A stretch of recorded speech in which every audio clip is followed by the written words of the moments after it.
Revanth Reddy personality పెంచుకుంటాడని అనుకుంటే పర్సెంటేజీల మీదే దృష్టి పెట్టాడని కేటీఆర్ ఆరోపించారు. ఈ వ్యాఖ్యలకు మంత్రి కోమటిరెడ్డి వెంకటరెడ్డి కౌంటర్ ఇచ్చారు.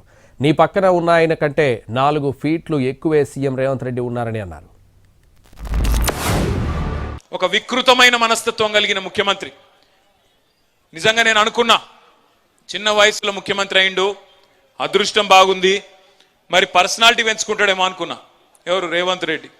ఏ చిన్న వయసులో 53-54 ఏళ్లకే జాక్ పాట్ తలిగింది, తాంతే గారల బుట్టలు పడ్డట్టు పోయి ముఖ్యమంత్రి అయిండు. సరే, ఆయన అదృష్టం బాగుంది, పర్సనాలిటీ పెంచుకుంటాడేమో అనుకున్నా.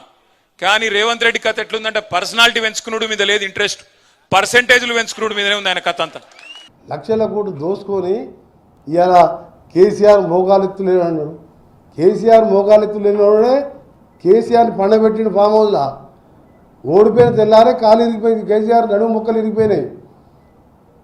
మరి కేసీఆర్ సగమే ఉన్నాడుగా రేవంత్ రెడ్డి. నువ్వు మాట్లాడేటప్పుడు నువ్వు ఎక్కడి నుంచి మాట్లాడుతున్నావు? సూర్యాపేట. నీ పక్కకు ఎవరు ఉన్నారు? ఫీటున్నర ఉన్నాయన. ఆయన కంటే 4 అడుగులు ఎత్తేకున్నాడు మా ముఖ్యమంత్రి గారు. ఏందా డైలాగ్, ఏం మాటలు?